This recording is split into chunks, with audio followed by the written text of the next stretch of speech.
Denver Realtors. If you're sitting around during the slow time of the year wondering what you could be working on to help build your business for the next year, we have a few things that you should be working on. Stick around.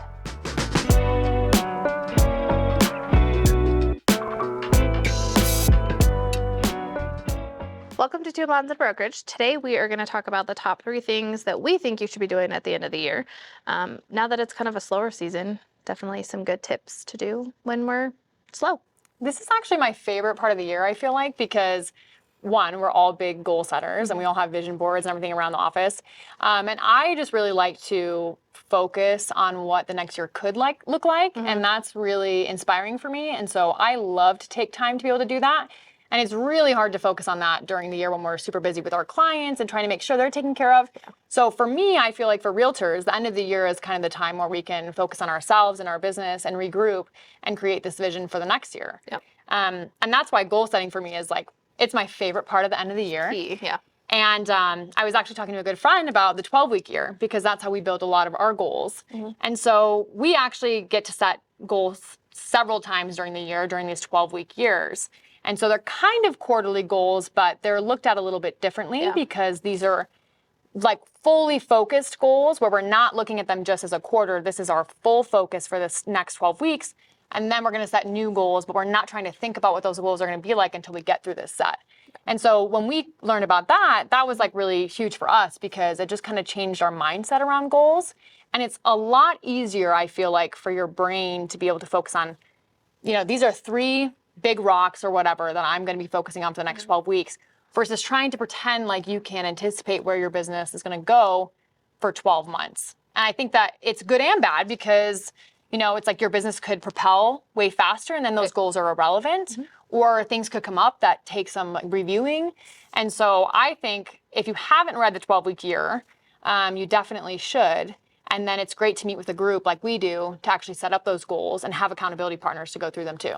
Well, and what I love about what you said is mindset. I mean, when we are constantly moving, we don't have the time to have the mindset. We literally are just focused on our clients. So this is the time of year. And I mean, we have tons of people who this is the busiest time of their business. Yeah. And that's great. And that's awesome. But I love to take the time to go, okay, let's just hone in on these goals. Let's set those, like you said, those 3 big hairy rocks that we're going to attain. But I think having that mindset and having the clarity, because a lot of times we lose that when we're just constantly, we put everybody first. Yeah. So that's the big thing in real estate is we are client forward. And so this is the time that we can focus on those things, set those goals, and really, you know, look at what we want for this upcoming year. Yeah. Yep. I agree. And I think it's important too, when you're talking about goal setting, to realize that it's not just business goals, right? There's a lot more to your life than just business. And there's a lot more to your life that impacts your business than just your business goals. And so we always set the fitness goals, the finance goals, the business goals, and a personal goal. And we just stick to one of each for those because it's only 12 weeks and you want to be able to accomplish it. So you have your goal for each of those items, and then you have your tasks that are going to help you complete those items. So those can kind of be like mini goals, you know, but they're tangible things that you know are going to help transform those goals for you and help you accomplish them. Right. But you only have one goal per topic because then it's something that's manageable. And that's per quarter, so it's manageable. Right. Because that's the biggest thing. We all kind of set these huge goals production-wise. Yeah. But all of the other little things that go a part of that make our business. So right. Yeah, you don't sell 20 million in one day. And you don't do it by not talking to people and not going to the gym and not you know, spending time with family. So I think that's super crucial to this ending part of the year because even though, you know, we look at Q1 and we're already in Q4 and what we did in Q1 is how we've set up, you know, the success that we've had to Q4. So yeah, and I like what you said about we don't accomplish that without going to the gym and spending time with our family. I think realtors in general have a horrible time management. They don't balance things well. To just like throw themselves into their business or feel guilty if they're not completely thrown into their business, and we're all guilty of that. And so it's like, it's almost necessary for us to set these other goals, even if that is like, this is going to be my devoted family time or my, you know, I'm going to put my phone down for 1 hour. Yeah. And that's so hard in our industry to do. And that is like a common thread that everyone says. But it's super necessary. And so these kind of help setting those goals to like realize that we have other parts of our life that need focus too. And we can't let ourselves feel bad for that either. Well, and if anybody has any tips that maybe we haven't thought of when we are goal setting, please feel free to put those in the comments and let us know. Yeah, we're always open to brainstorming. The second thing that we think you should focus on in the end of the year, and this is huge, and for those of you that are ninjas, you've been hearing about this, but calling your whole database. And I think that it's really important to remember and recognize that things that you work on in Q4 translate to business in Q1. So the things that we're focusing on now, whether that's goal setting or calling your database, we're not going to see immediate transactions from that. Sometimes, occasionally you do. Every once in a while. But we're really trying to focus on building momentum into Q1. And so I think especially newer realtors get really discouraged because they're like, okay, well, I set my goals and I've called my whole database and no one answered and no one called me back and blah, blah, blah, and I don't have any more business because of it. First of all, calling your database is not about building your business. Nope. Calling your database is about touching base with people who you care about and learning, what's going on in their life so that you can help them through whatever transition that may be. Whether that is buying or selling a house, whether that's sending them to a financial advisor to help them through whatever they're struggling with, or recommending a contractor for the, renovation that they're going to be doing. I think people are just like, they get so single focused on like, well, I'm calling my database to build business. And so you're calling your database because you care about those people and they care about you. And you want to make the connection. Yeah, and you want to be helpful, right? The whole thing is to just be helpful. And so I think that is, as you're calling these people, we're not calling these people to talk about real estate. We're calling these people to be of value and to build relationships that may or may not turn into that down the road. But regardless, they're going to be helping these people. Right. And that's what we should be doing. Well, and I think that's the misconception, whether you're new or you've been doing this as long as we have, and we get into a rut. It's like, oh, I'm just calling them for business. And it's like, no, you're calling to make the connection. You're calling to see how their kids are doing. You're calling to see, hey, I heard that your basement flooded 2 months ago. How is that coming along? Do you need any help? So then those people are trusting you to continue to come back, whether that's 2 years or 2 months from now. Right. So being able to call, and it's the hardest part because you and I talk about it all the time. It's like, I don't want to make that phone call. I don't want to send that text message. I don't want to follow up and find out blah, blah, blah. But we've built our business because we love people. Right. And that was what we have to remind ourselves going through this time, especially when it's slow. It's like, okay, I can actually think about who I want to reach out to instead of going, okay, I've got my CRM that tells me that I need to make these 4 calls today.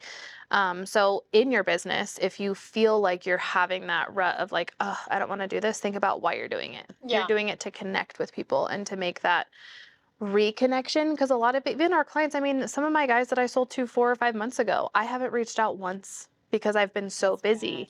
Personally and business, yes, having a baby changes everything, but this is my second go round, so I have no excuse. But being able to reach out and just make that connection, it's like, oh, and by the way, in a couple weeks, I'm going to bring you guys a gift bag. So I'm going to find out where you guys are and I'll come and bring the kid stuff.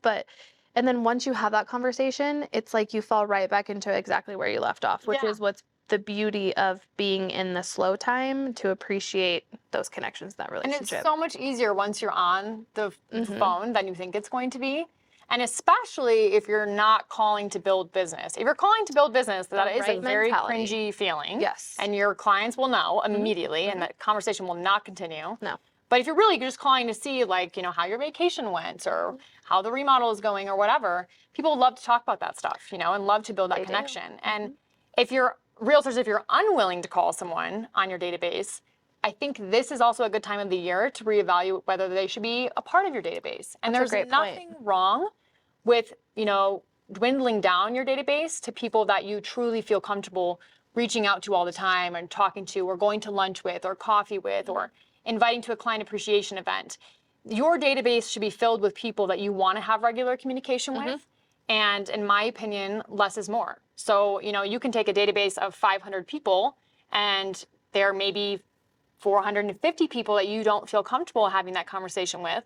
And then those relationships really are invaluable or, worthless because they're not people that you're their trusted advisor and you're not, communicating with them regularly. So you're better off, in my opinion, to get your database down to 50 or 100 people who you're in constant flow with, that communication comes easily. And these are the people that you're going to be top of mind for when they do have a real estate related question or they need a trusted advisor. And so I think that, during this time especially, it's a great time to just look at your database and think about like, who are the people that are my top 50 or my raving fans or people that I want to call all the time. and then focus on spending your time and your energy with those people. Well, and when you say, it's a lucrative part when you say like you're raving fans. I mean, it's you do yourself and your clients a disservice when you're trying to just I sent 500 people my newsletter. That's great. But like you said, about 450 of those people are going to read it and put it in the trash. But there's those 10 people who are going to be like, I saw your newsletter. Right. You guys are doing great. I wanted to tell you this, my daughter has a recital coming up. So when you say less is more, we don't say that just because that's just how we operate our business. It's important to take time to really find those people who are going to support you just like you support them. Because even though we sell houses, we're really people's, shoulder to cry on. We're their marriage counselor. I have clients who call me and ask me to go to their, like I said, their kids' recitals. Yeah. Because you build that relationship, those are the ones you want to focus on. Yeah. Especially this time of year, because we spend a lot of money to market ourselves. We spend a lot of money giving away, we partner with local businesses. We partner with people who we want to support. And so dwindle down those lists. You don't have to be, the winner to say I sent out 500. If you send out 50, 50 is better of good people than 500 that you'll never meet. 50 that you follow up with a phone call that's free. Yeah, is free. 500 times better than sending out just 500 newsletters to people you have no intent on reaching out to afterwards. Exactly. Or who don't feel comfortable reaching out to you either. Mm-hmm. So one more thing when you guys are making these calls, what we've learned and what I love about our business is we built them off referrals. So when you're having that conversation, even if they're not looking to purchase a home or to get an investment property, they might have friends, coworkers, family that are like, oh, I should refer you. They told me they're looking. I actually was just talking to Melissa, who I sold to a couple years ago. She's like, I referred you a couple times and they've never reached out. And I'm like, that's okay. Sure enough, on my way here, got the phone call. And she was like, hey, we had a realtor. We should have listened to Melissa. She didn't get our house sold. We want to have a listing appointment. So not that that's like some big fancy story. I think but it is true. When you are talking to someone, don't always look at it just they're going to buy. Maybe it's their mom. Maybe, they're going into a retirement home. They need to sell their condo. Right.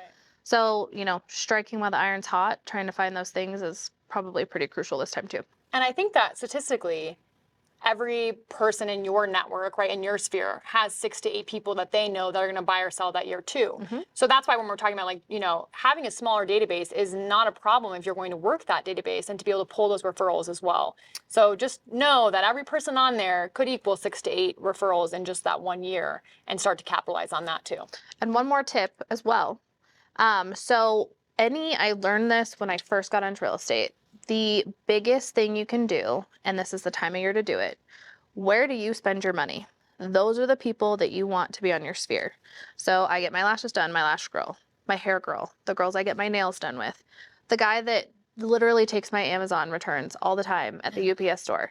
Those types of people are the people that you want to add to your database. Those are important people because you see them all the time. I mean, my lash girl, I see her every 2 weeks. Yeah. She is a part of my life, whether she likes it or not. And she gets to hear all my stuff, whether she likes it or not. Yeah. So those are the people that it's like, hey, I partner with local companies and I want to put my clients and my friends and my family, my raving 50, I want to add you to that. Do you want to be a part of that? So take time to kind of look around. I mean, now that my kids are getting older, I'm hanging out with the moms. I'm like, hey, do you want to be a part of my list? And then they become people because I care. I want them to get that free coffee. I want them to get that donut that I am never going to eat, but I want you to eat. So there are just things that you can do to add to that and be thoughtful about it. For sure. So before we get to number 3, it's a huge shout out to us if you guys want to hit the like button or subscribe. That helps our channel. If you guys want to see more content, please feel free to do so. And number 3 on our list, which is huge for us, is fine-tuning your systems. And if you don't have systems in place, there's no time like right now to do that. And we have a few that we really love that help with our follow-up and help stay in communication with our clients and obviously keep us organized as well.